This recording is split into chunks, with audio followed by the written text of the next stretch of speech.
મધ્યની મતદાન મુકામે જે ઘટના બની છે એનાથી આપણે સૌ વાકેફ છીએ. તો જે ઘટના બની છે એ ખૂબ જ દુઃખદ ઘટના છે.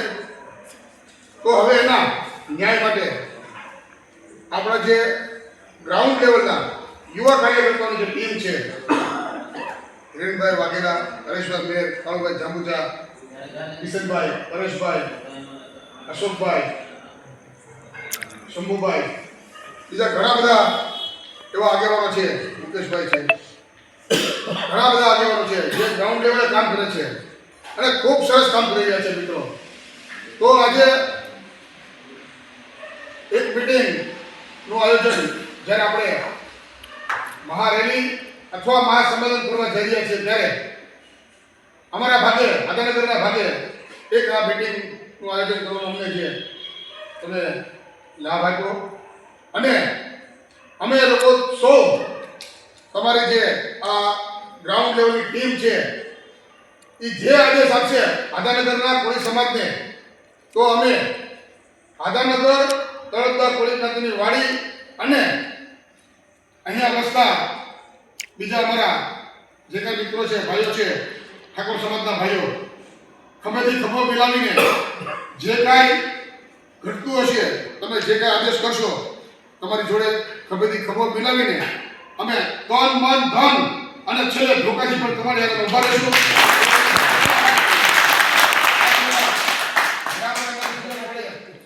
અમારા પ્રમુખ સાહેબ છે, કમલેશભાઈ છે, અમારી ટીમ છે.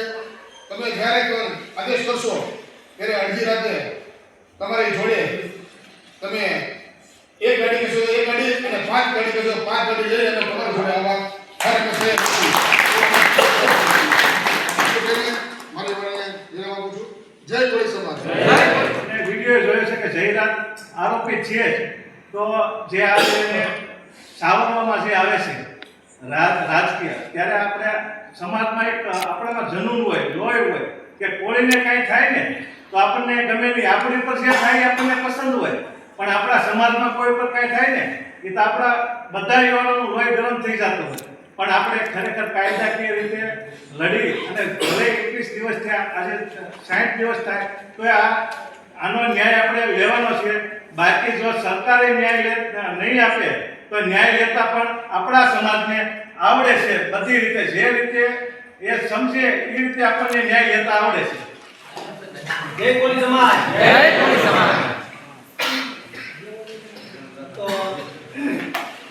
આ ઘટના જે સમતારાના નવનીતભાઈ બાલદિયા જે ઘટના ઘટી એના આજે લગભગ 22-23 દિવસ થવાય.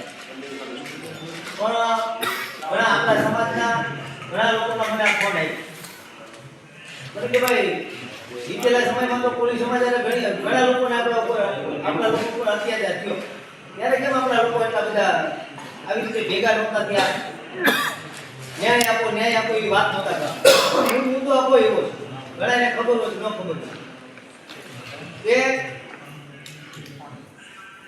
બધાના જે પ્રશ્ન છે, બધાના પ્રશ્નના ગાંધીવલીના ધારાસભ્ય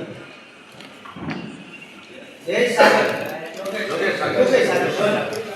સાગર એ પોતે બકાયા ટ્રસ્ટી છે અને એ જે જયેશ સાગર છે એનો હેતુ એવો હતો કે બધાના આજુબાજુમાં જેટલી દુકાનો એ દુકાનોમાંથી 99 દુકાનો કોળી સમાજની ડેવલપમેન્ટના નામે દુકાનો હટાવી અને કોળી સમાજને ત્યાંથી ખસેડવાનો એનો એક ચોક્કસ ઈરાદો હતો. આ વાત છેલ્લા 6 મહિનાથી ત્યાં હતી, પણ બધાના ગામના સમસ્ત કોળી સમાજના લોકોએ આવી રીતે જે અહીંયા ભાવનગરમાં જે આપણા લીડરો છે, યુવા લીડરો જે ગ્રાઉન્ડ લેવલ પર કામ કરતા હોય એ રીતે બગદાણાની અંદર નવનીતભાઈ વર્ષોથી પોતે સરપંચ પદે ચૂંટાયેલા, હાલ એમના ભાભી સરપંચ છે, એ પણ બગદાણા ગામનો કોળી સમાજનો લીડર છે. ગામના લોકોએ જે ભાઈ નવનીતભાઈને વાત કરી કે આ લોકો આવી રીતની મંશા ધરાવે છે એટલે નવનીતભાઈ છેલ્લા 6 મહિનાથી ટ્રસ્ટીઓ વાળે લડતા કે ભાઈ મારા સમાજની દુકાનો છે, જો આવી કોઈ ઘટના ન ઘટે, આવો કોઈ બનાવ ન બને, મારા સમાજના લોકો રોજગારી માટે ક્યાં જશે. આ વાતને લઈ અને જ્યારે માયાભાઈ કાંતિવલીમાં મહારાષ્ટ્રમાં જે પ્રોગ્રામ હતો એમાં જે માયાભાઈ સ્ટેટમેન્ટ આપ્યું કે ભાઈ જયેશ સાગર છે એ પોતે મેનેજિંગ ટ્રસ્ટી છે. મેનેજિંગ ટ્રસ્ટી એટલે સંસ્થાનો મેન મોડલ છે. એટલે માત્ર ને માત્ર નવનીતભાઈ માયાભાઈનું ધ્યાન કર્યું કારણ કે આ એક તો આ કોળી સમાજને ત્યાંથી ખસેડવા માટે આ ભાઈ જય સાગરનું એક કાવતરું હતું અને એમાં એક યોગેશ સાગર અને એમાં ત્યાં ભાઈએ નવનીતભાઈ ધ્યાન દોર્યું તો નવનીતભાઈ ઉપર એક બદલાની ભાવનાથી એની પર માયાભાઈના છોકરા દ્વારા હુમલો કરવામાં આવ્યો. આ વાતથી બધા આપણે વાકેફ છીએ. પણ આ ઘટના ઘટી ત્યાર પછી આજે 23 દિવસ થયા. આ સરકારના સિસ્ટમ માત્ર ને માત્ર આપણા સમાજ ઉપર જ્યારે આવી ઘટના ઘટે છે ત્યારે આપણે ન્યાય ઉપર હંમેશા અમને તો સાંભળે છે લગભગ અમે તો 12, 13, 15, 18 વર્ષથી બધા ગ્રાઉન્ડ લેવલ પર કામ કરીએ છીએ અને સતત ન્યાય માટે ભીખ માંગતા છીએ. આપણે પોલીસ સ્ટેશને જઈ ન્યાય અરજી આપણે ફરિયાદ લખવા માટે આપણે ભાઈ બાપા કરવા પડે, ધરણા કરવા પડે, આંદોલન કરવા પડે, આવેદન આપવા પડે. ક્યાં સુધી? કેમ ફક્ત ને ફક્ત આપણા ગુજરાતમાં કોળી સમાજને ટાર્ગેટ કરવામાં આવે છે? કારણ કે અત્યાર સુધી આપણો સમાજ સંગઠિત નહોતો. પણ આ નવનીતભાઈ નિમિતભાઈ છે ગુજરાતમાં ક્યારેય નહોતો એટલા કોળી સમાજ આપણો સંગઠિત થયો છે અને આવનારા દિવસોમાં એકતા ટકી રહે. આવનારી તારીખ 1 ના રોજ અક્ષરપાતમાં મહાસભાનું જે આયોજન કરવામાં આવ્યું છે સમાજે સતત જાગતું રહેવાનું છે. આવનારા દિવસોમાં સમાજ ક્યાંક ને ક્યાંક અન્યાય અત્યાચારનો ભોગ ન બને એના માટે તન મન ધનથી બધાએ પોતાની જવાબદારીને પોતાની ફરજ સમજી અને ખંભે ખંભો મિલાવી જ્યાં જ્યાં ઘટના ઘટે ત્યાં બધાએ સંગઠિત થઈ અને આવા લોકોને આપણે જાગરો આપવાનો છે. પોલીસ અને સીટ સરકારના સિસ્ટમ માત્ર ને માત્ર તપાસના નામે આ નાટક કર્યું એવું લાગી રહ્યું છે. કારણ કે એક સામાન્ય માણસને પણ ખબર છે આમાં મુખ્ય કાવતરાખોર કોણ છે. પણ આ સરકારના સિસ્ટમ આરોપીને બચાવી રહી છે. કારણ કે આરોપી અને આરોપીના બાપુજી માયાભાઈ એવું ઈચ્છે છે, એવું સમજે છે કે અમે પૈસા અને પોલિટિક્સના પાવરથી આ કાયદો અમારા બાપનો છે. તો આવા લોકોની સામે ચોક્કસ સમાજે સંગઠિત થઈને આપણે તાકાત બતાવી છે. આવનારા દિવસોમાં જ્યાં પણ જરૂર પડે ત્યાં બધાએ પોતપોતાની જવાબદારી સમજી અને લડવાનીને સંગઠિત થઈ અને લડવાની તૈયારી રાખી. જય કોળી સમાજ. એવું લાગ્યું કે ક્યાંય ને ક્યાંય આપણને ન્યાય મળતો નથી ત્યારે એક કાર્યક્રમ આપવામાં આવ્યો કે ભાઈ આપણે આંદોલન કરવાનું છે. 16 જણાની ટીમ તૈયાર થઈ. એમાંથી કોઈને કઈ બાનું છટકાવી અને 8 જણા બગદાણા પહોંચી ગયા.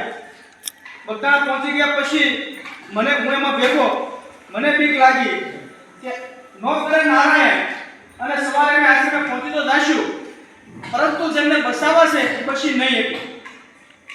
કેમ કે એનું જૂનું એવું હતું વાતે કહેતા મરી જવાનું છે, મરી જવાનું છે, જમવા બેઠા તો મરી જવાનું છે, ન્યાય ન મળતો મરી જવાનું છે. એક જ શબ્દ એવા હરેશભાઈ, મુકેશભાઈ, અશોકભાઈ અને એક જેમને સિંહણ તરીકે કામ કર્યું છે ગીતાબેન મેર. પોલીસ પાછળ પડી તો જે મકાનમાં એ રોકાણા હતા અલગથી એમાંથી 22 ભેગી પડ્યા પણ કથા એટલે પડે છે કેટલો મળે નકર પોલીસને ચક્રવર્તી કરી નીકળ આપતા. એટલે ગીતાબેન બેનને વિનંતી કરીશ કે કાર્યક્રમ છે અને પોતાનો મતલબ છે ગીતાબેન બેન. જય કોળી સમાજ. જય કોળી સમાજ. આજની આ મીટિંગમાં ઉપસ્થિત ભાઈઓ અને વડીલો ઘણા બધા વક્તાએ માર્ગદર્શન કર્યું. હિતેશભાઈ જેમ કીધું આ લોકો મુદ્દો બતાવવા માંગે છે, આપણને થકવાડવા માંગે છે અને વાર લગાડી રહ્યા છે કે આ લોકો થાકી જાય. પણ આપને હું એક વિનંતી કરું છું, આપણે થાકવાનું નથી, આપણી લડત ખૂબ લાંબી ચાલવાની છે. આપનો જો સાથ સહકાર આવનાર રહ્યો તો આપણે જરૂર આમાં સફળતા મેળવશું. પરંતુ આપણે એકતા નથી તૂટવા દેવાની. ખૂબ વેદના થાય છે, આપણે આપણા હક માટે લડવું પડે છે, ભીખ માંગવી પડે છે. આપણા સમાજના દીકરા પર અત્યાચાર થાય છે ત્યારે આપણે બધાને ભેગા થવું પડે છે. બીજા સમાજના હોય તો ખાલી તમે જાઓ એક ફોન કરે ત્યાં ધર્મ કરી લેવામાં આવે છે, બળતરા એ થાય છે. વધારે નહીં કહું પણ જે મહાસમય યોજાઈ રહ્યો છે 2 તારીખે એમાં ખૂબ સંખ્યામાં આપણે આપણો તાકાત બતાવવાની છે કે આપણે કોળી સમાજમાં જન્મ્યા છીએ અને આપણા હક માટે આપણે લડી લેવા તૈયાર છીએ. પરિણામ ગમે તે આવે પણ આપણે આપણી એકતા નથી તૂટવા દેવાની. જય કોળી સમાજ. છેલ્લી વાત છે હવે આપણે ન્યાય સભાની. આપણે સભાનું નામ આપ્યું છે ન્યાય સભા. નવનીતભાઈના અધ્યક્ષસ્થાનમાં નવનીતભાઈને આપણે લાવવાના છે. જે લોકો બગદાણા નથી પહોંચી શક્યા ખબર અંતર પૂછવા માટે નવનીતભાઈના ખબર અંતર પૂછવાના અહીંયા આવજો એવી બધાને વિનંતી છે. વધુમાં વાત રહી જે આ ઘટનાની સંપૂર્ણ ઘટનાની અમે સમગ્ર ટીમ સમગ્ર યુવાનોની ટીમ પહેલેથી નવનીતભાઈના સંપર્કમાં હતા, નવનીતભાઈને મળ્યા હતા, એની પાસે તમામ પુરાવા હતા. સામાન્ય ઘટના છે પરંતુ આ ઘટનાને પોલીસ દ્વારા મોટી બનાવી દેવામાં આવી છે અને આરોપીને બચાવવા માટે તમામ ધમપછાડા કરવામાં આવ્યા છે. પરંતુ આપણે આ મૂકવાનું નથી. અને વાત રહી આ કાર્યક્રમની ન્યાય સભા, તો એ કાર્યક્રમનું મુખ્ય કારણ એ છે કે ભાવનગર ખાતે એક પણ આવેદન દેવાનું નથી. ભાવનગર શહેરનો કોળી સમાજ છૂટતો હોય ને એવું ગામના અધર જિલ્લાના લોકો અમને કહે. તમામ જિલ્લામાંથી લગભગ અમારા સંપર્કમાં આગેવાનો છે. અમે એમને કીધું હતું કે જે કરશું ને એ અલગ કરજો, આવેદન નિવેદન નહીં, અમારા જે ધનાદન કરવાનું છે એ કરવાનું છે, કરવાનું છે. જે લોકો આવ્યા ને એને એમ કીધું કેમ ભાવનગર વાળા તમે બધા ભૂખતા છો? અમે ભૂખતા નથી. કલેક્ટરની કચેરીમાં અમારા ઢગલા બંધ આવેદનો પડ્યા છે, આજ દિન સુધી કાંઈ થયું નથી, એટલે અમારે આવેદન નથી દેવાનું. પછી જેટલા તાલુકામાં આવેદન દેવાના, તળાજા દેવાનું હોય, ઘોઘા દેવાનું હોય, શિહોર દેવાનું હોય, અશોકભાઈએ બહુ મોટી સંખ્યામાં શિહોરમાં લગભગ 2000ની સંખ્યામાં આવેદન આપ્યું હતું, મને યાદ છે, બરોબર ને શિહોરભાઈ, અશોકભાઈ? એટલે આપણે આપણી તાકાત બતાવવા આપણે આ સભાનું આયોજન કર્યું છે અને એમાં નવનીતભાઈને લાવવાના છે. કોઈની અધ્યક્ષતામાં નહીં, પરંતુ નવનીતભાઈની અધ્યક્ષતામાં આપણે મીટિંગ કરતા હોય ત્યારે આપણી બધાની જવાબદારી બને છે, આ બેઠેલા લોકોની જવાબદારી બને છે. હીરાભાઈએ કીધું હતું, હીરાભાઈ સોલંકીએ એવું કીધું, સમાજનો નહીં, કોઈનો નહીં. તો આપણા લોહીમાં કોળીનું લોહી હોય ને તો આપણે બધાએ ત્યાં આવવાનું છે અને સાથે સાથે 10-10 કોળી સમાજના યુવાનોને, આગેવાનોને લઈને આવવાનું છે. અને આ સમગ્ર ઘટના અંગે જે કાંઈ પણ બન્યું છે તે તમામ વાતોથી અમે આખી સમગ્ર ટીમ એટલી બધી ચિંતિત છે કે આટલું દોડવા છતાં આજ દિન સુધી ન્યાય ન મળતો હોય તો સામાન્ય લોકોને તો શું પરિસ્થિતિ થતી છે? 15 ધારાસભ્ય, 3 સાંસદ સભ્યો મળ્યા છે, આજ દિન સુધી તેનો નિવેડો નથી આવ્યો. એ જે કાંઈ પણ ઘટના હોય, પરંતુ હવે આપણે એને તાકાત દેખાડવાનો સમય આવી ગયો છે. ભાવનગર શહેરમાં કોળી સમાજ જાગે છે. ભાવનગર શહેરની સમગ્ર રાજ્યમાં નોંધ લેવી પડે એની માટે સમગ્ર ટીમ અમારી અત્યારે એક્ટિવ છે. દરરોજની 2 મીટિંગ અમે કરવાના છીએ. દરેક વિસ્તાર જેટલા કોળી સમાજના વિસ્તારો છે તમામ વિસ્તારમાં અમે લોકો જઈએ છીએ. આજની આ બીજી મીટિંગ છે એટલે કોઈ વાંધો નથી કદાચ મોડું થાય તો, પરંતુ અહીં બેઠેલા લોકોને એટલી વિનંતી છે, તમારા વોટ્સઅપમાં એક બેનર બનીને આવી જશે, તે તમામ લોકોએ પોતાના સ્ટેટસમાં રાખવું. 1લી તારીખે આપણું આયોજન છે, 5 વાગે, સાંજે 5 વાગે છે. અક્ષરપતિ કોમન કોર્ટ છે, તમામ આપણી વ્યવસ્થા ત્યાં થઈ ગઈ છે.